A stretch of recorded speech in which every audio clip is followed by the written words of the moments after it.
নেতাকর্মীরা উপস্থিত হয়েছেন, সুদীজনেরা আছেন, আসসালামু আলাইকুম। অ্যাকচুয়ালি আমি যেহেতু ওই ঘটনার সময় উপস্থিত ছিলাম সেই জন্যই আমাকে ডাকা হয়েছে। তা আমি মনে করি যে মিডিয়ার মাধ্যমে, বিশেষ করে ইলেকট্রনিক মিডিয়ার মাধ্যমে সেদিনের সেই ঘটনাটা সকল মানুষ প্রত্যক্ষ করেছেন এবং একজন রাজনীতিবিদ হিসেবে নিজেকে তখন আমাকে খুব ছোট মনে হয়েছিল। যখন বাসায় যাওয়ার পরে আমার ছোট বাচ্চা ছিল, আমাকে প্রশ্ন করেছিল যে মামুনি, ফারুক আঙ্কেল কি করেছে, উনি কি কিছু চুরি করেছে, এইভাবে দৌড়াচ্ছে, কাপড় খুলে নিচ্ছে, এটা কি ধরনের, তোমরা কি করেছো এখানে?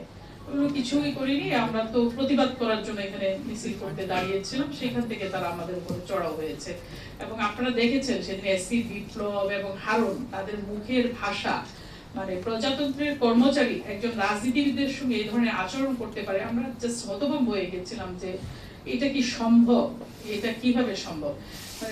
মিনিমাম সৌজন্য বোধ বা শিষ্টাচার যেটাকে বলে সেটা তো থাকা উচিত, সেইটুকু ওই দিন আমরা প্রত্যক্ষ করিনি। এবং যে ঘটনা ঘটলো, ঘটনা ঘটার পরে যে সেটার তদন্ত হবে বা বিচার হবে, তৎকালীন ফ্যাসিস্ট সরকার বিচার করার তো প্রশ্নই ওঠে না।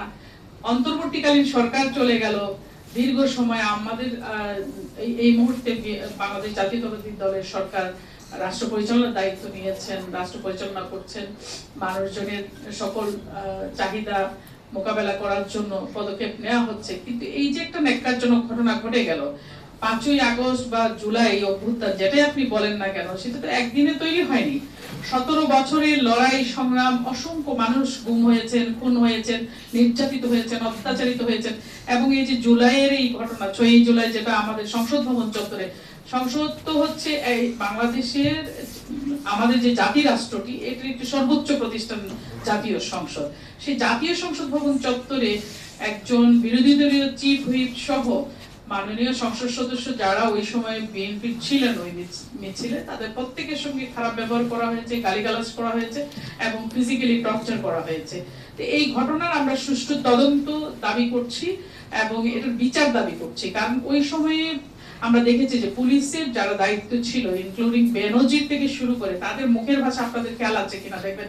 বেনজিরের একটা বক্তব্য এখনো সোশ্যাল মিডিয়ায় ঘুরে বেড়ায়, দেখবেন যে বলে যে মাটির নিচে লুকায় থাকলে ওইখান থেকে তুলে নিয়ে আসবো, টোকায় টোকায় ধরে নিয়ে আসবো। ভাবখানাই এমন যে শেখ হাসিনা একটা রাম রাজত্ব প্রতিষ্ঠা করেছে এবং এরা এক একজন সেইখানকার অধীশ্বর বা অধিকর্তা। বাকি আমরা যারা বাংলাদেশের মানুষ ছিলাম, আমরা সেকেন্ড ক্লাস সিটিজেন, আমরা দ্বিতীয় শ্রেণীর নাগরিক, আমাদেরকে তারা মানুষ মনে করতো না। সেই জায়গা থেকে যেহেতু আল্লাহ তাআলা আমাদেরকে পরিত্রাণ করেছেন, বাংলাদেশের মানুষের, সকল মানুষের চেষ্টা, সমর্থন, অংশগ্রহণ সবকিছুর মধ্য দিয়ে আমরা খুনি হাসিনাকে তাড়াতে পেরেছি এবং সে পালিয়ে যেতে বাধ্য হয়েছে। এখন যে একটি গণতান্ত্রিক মানবিক সরকার বাংলাদেশ পরিচালনা করছেন, সেই মানবিক সরকারের কাছে আমাদের আহ্বান, সেদিনের সেই ন্যাক্কারজনক ঘটনার সুষ্ঠু তদন্ত চাই, বিচার চাই এবং সেটা করতে হবে। তা না হলে রাজনীতিতে খুব একটা ব্যাড প্র্যাকটিস চালু থাকবে, যেটা আসলে হওয়া উচিত না।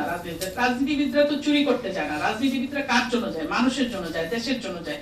রাজনীতিবিদরাই মুক্তিযুদ্ধ করেছিল, আবাল বৃদ্ধ বনিতা দেশের সকল মানুষ সেখানে অংশগ্রহণ করেছিল। কিন্তু রাজনীতিবিদরাই রাষ্ট্র পরিচালনা করে বা দেশ পরিচালনা করে বা মানুষের কল্যাণে কাজ করে। সেই রাজনীতিবিদদেরকে খাটো করে, তাদেরকে ছোট করে কোনো দেশ এগিয়ে যেতে পারে বলে আমি বিশ্বাস করি না। কাজেই এই সরকারের কাছে আমাদের দাবি, অবিলম্বে এই ঘটনার সুষ্ঠু তদন্ত হোক, বিচার হোক এবং এই বিচারটা আমরা চাই। আমি বক্তব্য বাড়াবো না, আমার বড় ভাই এখানে দুদু ভাই আছেন, তিনি বিস্তারিত বক্তব্য রাখবেন। আমি আপনাদের থেকে এই বলে আমার বক্তব্য শেষ করছি।